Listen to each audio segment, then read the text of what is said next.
خبر آپ کو دیں گے، پیٹرولیم مصنوعات کی قیمتوں میں مسلسل اضافے کا اثر، ہفتہ وار بنیادوں پر مہنگائی کی شرح میں 4% کا بڑا اضافہ ہو گیا ہے۔ ایک ہفتے میں 14 اشیاء ضروریہ کی قیمتیں بڑھی ہیں۔ اسی بارے میں مزید تفصیلات حاصل کریں گے۔ ڈان نیوز کے نمائندے طاہر شیرانی ہمارے ساتھ موجود ہیں۔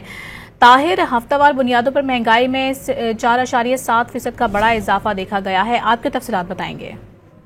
جی، یہ ہفتہ وار بنیادوں پر بڑا اضافہ ہے، جس کے بعد سالانہ بنیادوں پر جو مہنگائی کی مجموعی سالانہ شرح ہے وہ 2.22% پر پہنچ چکی ہے۔ ادارہ شماریات کی رپورٹ کے مطابق پہلی سہ ماہی کے لیے گیس چارجز میں 590 روپے فی MMBTU کا اضافہ ہوا، جس کے بعد گیس چارجز 2566 روپے 50 پیسے فی MMBTU ہو گئے ہیں۔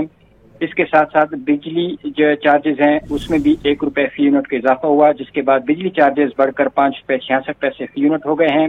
حالیہ ہفتے ٹماٹر 22.93، انڈے 3.96% مہنگے ہوئے، لہسن، بیف، دودھ، دہی، سگریٹس، انرجی سیور کی قیمتوں میں بھی اضافہ ہوا، جس کے باعث جو مہنگائی کی شرح ہے اس میں اضافہ ہوا ہے اور ایک ہفتے میں 14 اشیاء کی قیمتوں میں اضافہ ریکارڈ کیا گیا ہے۔ بہت شکریہ آپ کا طاہر۔